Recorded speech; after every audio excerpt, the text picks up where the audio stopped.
Hi friends, welcome to Kayu's Kongu நாடு சமையல். இன்றைக்கி என்ன பார்க்க போகிறோன்னா, நம்ம மசாலா பூரி தான் பார்க்க போகிறோம். வாங்க எப்படி செய்கிறதுன்னு பார்க்கலாம். இந்த மசாலா பூரி வந்து ஈவினிங் டைம் ஸ்நாக்ஸாக செய்யும்போது ரொம்ப நல்லாயிருக்கும். நான் வந்து இன்றைக்கி மசாலா பூரி எப்படி செய்கிறதுன்னு சொல்லி தர போகிறேன். பூரி வந்து நான் ரெடிமேட் பேக்கெட் வாங்கிட்டு மசாலா மட்டும் செஞ்சோம். ஸோ அதை எப்படி செய்கிறதுன்னு பார்க்கலாம். பூரி எப்படி செய்கிறதுன்னு ஏற்கனவே நான் பூரி மட்டும் எப்படி பண்ணுறதுன்னு பானிபூரி யூடியூப்பில் அப்லோட் பண்ணியிருக்கேன். மாவு எப்படி பிசைஞ்சு போடலான்னு, அது வேணும்னா பாருங்கள். வாங்க இப்போ மசாலா எப்படி செய்யலான்னு பார்க்கலாம். இப்போ ஒரு குக்கரில் உருளைக்கிழங்கை நல்லா வாஷ் பண்ணி உருளைக்கிழங்கு, பட்டாணி, சால்ட்டு போட்டு 6 விசில் விட்டு வேக வச்சு, அதுக்கு 1 ஸ்பூன் அரிசி, 1 ஸ்பூன் துவரம்பருப்பு, 1/2 ஸ்பூன் தனியா, 1/4 ஸ்பூன் ஜீரகம், 1/4 ஸ்பூன் சோம்பு, ஒரு பிஞ்ச் மிளகு, ஒரு இத்தினூண்டு பட்டை, ஒரு பீஸ் கல்பாசி. இது எல்லாத்தையும் நல்லா ட்ரை ரோஸ்ட் பண்ணி அதுக்கப்புறம் பவுட்ரு பண்ணிக்கலாம். இதுதான் வந்து திக்னஸும் கொடுக்கும், நல்ல ஃப்ளேவரும் கொடுக்கும், நல்ல மணமாக இருக்கும். ஸோ அது ஆறட்டும். இப்போ மசாலாஸ்க்கு தேவையானது கொஞ்சம் ஆயில் ஆட் பண்ணிவிட்டு அதில் ஜிஞ்சர் கார்லிக் ஆட் பண்ணிக்கலாம். 2 பல் பூண்டு, ஒரு சின்ன துண்டு இஞ்சி, ஒரே ஒரு வெங்காயம்னா ஒரு தக்காளி, அதை ஆட் பண்ணிக்கோங்க. இப்போ வெங்காயம் நல்லா வதங்கணும். வெங்காயத்தை நல்லா வதக்கிக்கலாம். நல்லா சிம்மில் வச்சே செய்யுங்க. பச்சையாகவும் போடலாம், ஆனால் ரொம்ப நேரம் அந்த வதக்கணும், ஏன்னா பச்சை வாசம் வரும். இப்படி வதக்கி போட்டுட்டோன்னா நம்மளுக்கு பச்சை வாசம் எதுவுமே இருக்காது. இப்போ தக்காளியும் ஆட் பண்ணிக்கலாம். தக்காளியையும் நல்லா வதக்கிக்கலாம். தக்காளியும் நல்லா வதக்கிட்டு அப்புறம் புதினா கொஞ்சம், மல்லி இலை கொஞ்சம் ஆட் பண்ணிக்கலாம். இந்த வெங்காயமும் தக்காளியும் நல்லா வதங்கணும். ஸோ சிம்மில் வச்சு நல்லா வதக்கிக்கோங்க. மசாலா பூரி ரொம்ப நல்லாயிருக்கும், ரொம்ப நல்லா இருந்தது. எல்லாருமே அப்படியே ஹோட்டலில் சாப்பிட்ற மாதிரி, வெளியே சாப்பிட்ற மாதிரி இருக்குதுன்னு சொன்னாங்க. ஸோ ட்ரை பண்ணி பாருங்கள், ரொம்ப சூப்பராக இருக்கும். கண்டிப்பாக ட்ரை பண்ணி பார்த்துட்டு கமெண்ட் பாக்ஸில் எப்படி இருந்ததுன்னு சொல்லுங்கள். இப்போ புதினா ஆட் பண்ணிவிட்டு கொஞ்சம் மல்லி இலையை ஆட் பண்ணுவோம். என்கிட்ட மல்லி இலை கம்மியாக தான் இருந்தது, ஸோ கொஞ்சம் மட்டும்தான் போட்டேன். நீங்கள் கிடச்சிச்சின்னா மல்லி இலையும் புதினாவும் ஈக்குவல் அமௌண்ட் எடுத்துக்கோங்க, ஒரு கையளவு எடுத்து போட்டுக்கோங்க. இப்போ இது எல்லாமே நல்லா வதக்கிட்டு ஆற வச்சுருங்க. அதுக்கப்புறம் மிக்ஸி ஜாரில் நம்ம வறுத்து வச்சதை நல்லா பொடி பண்ணிக்கோங்க.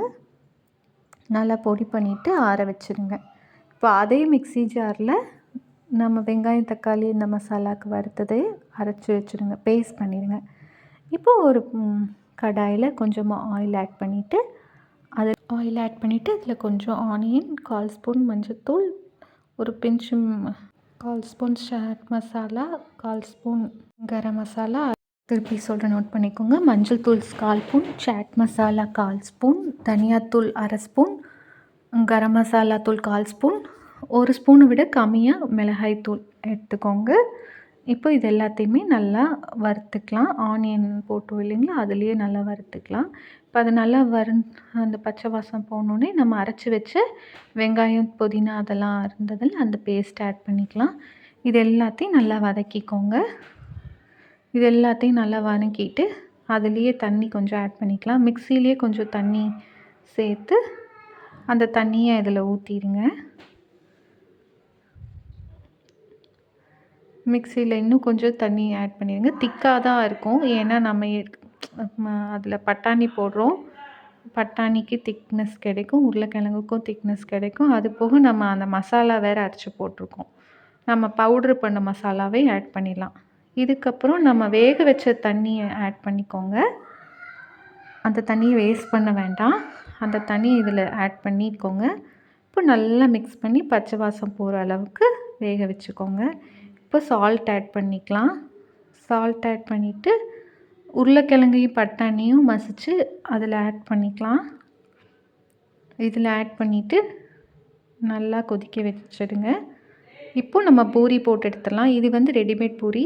நான் பூரி எப்படி பண்ணுறதுன்னு தனியாக ஒரு வீடியோவில் ஏற்கனவே பானிபூரி ரெசிபி போட்டிருக்கேன், அது வேணுங்கிறவங்க போய் பாருங்கள். ஸோ இப்போ பூரியை வந்து நான் ரெடிமேட் பூரியை போட்டு எடுக்கிறேன். இந்த பூரி இப்போ தான் வாங்கினேன், பட் நல்லா இருக்குது. நம்ம திருப்ப வேண்டியதே இல்லை, அதுவே ரொட்டேட் ஆகிக்குது. ஸோ நம்ம ஃபஸ்ட்டு ஒன்று போட்டு பார்த்தேன், நல்லா வந்தது. அப்புறம் திருப்பியும் நான் போட்டு எடுத்தேன். ஸோ அது வேணும்னா செக் பண்ணி பாருங்கள். வீட்டிலே எப்படி பூரி செய்கிறதுன்னு அதில் நான் போட்டிருக்கேன். இப்போது நம்ம இந்த ரெடிமேட் பூரி இது போட்டு எடுத்துக்கலாம். இது நம்ம வடகம்லாம் சாப்பிடுவோம்ல, அந்த மாதிரி தான் இருந்தது. ஆனால் டேஸ்ட் ரொம்ப நல்லா இருந்தது. ஸோ நம்ம பேட்சாக இது எல்லாமே போட்டு எடுத்துக்கலாம். நம்ம உடைக்கிறதுக்கும் வேணும், உடச்சி மேலே போடுறதுக்கும் வேணும். அதனால் கொஞ்சம் எக்ஸ்ட்ரா போட்டு எடுத்துக்கலாம். இதுக்கு வந்து கேரட்டை திருவி அதுவும் ரொம்ப நல்லாயிருக்கும். இப்போ என்கிட்ட கேரட் இல்லை, மாங்காய், கேரட் இதெல்லாம் இருந்தால் சீவி அதுவும் ஆட் பண்ணிக்கலாம். அதெல்லாம் இப்போ இல்லை, நான் இருக்கிறத வச்சே செஞ்சு காமிக்கிறேன். இங்கே பாருங்கள், அதுவே வந்து நல்ல புஸ் புஸ்ஸுன்னு வருது. இதுலேயே வந்து அவங்க ஏதோ ரெடிமேட் மசாலா கொடுத்துருந்தாங்க, பானி அந்த மசாலா கொடுத்தாங்க. பட் நான் அதெல்லாம் பண்ணல. நான் எப்போவுமே வீட்டிலே பண்ணுறத தான் போடுவேன். எனக்கு அந்த அதை விட வீட்டில் பண்ணும்போது இன்னும் ஃப்ளேவர் நல்லாயிருக்கும். ஸோ நான் அதுதான் பண்ணுவேன். இப்போ மசாலாங்கிறனால நான் பட்டாணி மசாலா பண்ணியிருக்கேன். ரோட் சைட் காளானும் போட்டிருக்கேன். வேணுங்கிறவங்க செக் பண்ணி பாருங்கள். காளான் இல்லாமல் ரோட் சைட் காளான் எப்படி செய்கிறதுன்னு அடுத்து நான் போடுறேன், அதையும் செக் பண்ணி பாருங்கள். இப்போ நம்ம பூரியெல்லாம் பொரித்து சைடில் வச்சாச்சு. நம்மளோட மசாலாவும் ரெடி ஆகிடுச்சு. கருவேப்பிலை லாஸ்ட்டாக போட்டு இறக்கிக்கோங்க. மல்லி இலை இருந்தால் அதையும் போட்டுக்கோங்க. மல்லி இலை என்கிட்ட கம்மியாக தான் இருந்தது, ஸோ இதை போட்டேன். இப்போ பூரியை நான் உடச்சி பாருங்கள் எப்படி கிறிஸ்பியாக இருக்குதுன்னு பாருங்கள். நல்லா கிறிஸ்பியாக இருக்குது. நம்ம பண்ணும்போதும் வரும், ஆனால் அது கேர்ஃபுல்லாக நம்ம பண்ணும்போது பொறுமையாக பண்ணணும். திக்னஸ்லாம் ஒரே சைஸில் பண்ணணும். அப்போ தான் அந்த பூரி பர்ஃபெக்டாக வரும். அதுவும் உங்களுக்கு லிங்க்கு நான் கொடுக்குறேன், நீங்கள் செக் பண்ணி பாருங்கள். இப்போ நம்ம பட்டாணி குழம்பு நல்லா மிக்ஸ் பண்ணிவிட்டு இதில் ஆட் பண்ணிக்கலாம். நீங்கள் வேணும்னா இன்னும் பெப்பர் தூள் கூட ஆட் பண்ணிக்கலாம். நான் பாப்பாலாம் சாப்பிட்ணுன்னு அளவான காரம் தான் ஆட் பண்ணியிருக்கேன். நீங்கள் இன்னும் காரம் வேணும்னா இன்னும் கொஞ்சம் பெப்பர் தூள் ஆட் பண்ணிக்கோங்க. இப்போது அதில் மசாலா எல்லாம் ஆட் பண்ணியாச்சு. கேரட் இருந்தால் கேரட்டு சீவி இதில் ஆட் பண்ணிக்கோங்க. நான் கேரட் எதுவும் இதில் ஆட் பண்ணலை, என்கிட்ட இப்போதைக்கு இல்லை. ஆனியனும் நிறைய ஆட் பண்ணிக்கோங்க. பாப்பா ஆனியன் சாப்பிட மாட்டேன், அதனால் நான் கொஞ்சமாக தான் ஆனியன் போட்டேன். நீங்கள் ஆனியன் இதில் நிறைய ஆட் பண்ணிக்கோங்க. கேரட்டு, ஆனியனு, அப்புறம் மாங்காய், இதெல்லாம் ரொம்ப நல்லாயிருக்கும் இதுக்கு. அதுக்கப்புறம் இதெல்லாம் ஆட் பண்ணிவிட்டு கொஞ்சமாக மல்லி இலை லைட்டாக தூவிட்டு பூரியை இந்த மாதிரி உடச்சி அது மேலே கார்னிஷ் பண்ணுற மாதிரி வச்சுடுங்க. அது குழம்பு கொடுக்கும்போது கொஞ்சம் சூடாக இருக்கும்போது கொடுங்க, அப்போ தான் ரொம்ப டேஸ்ட்டாக இருக்கும்.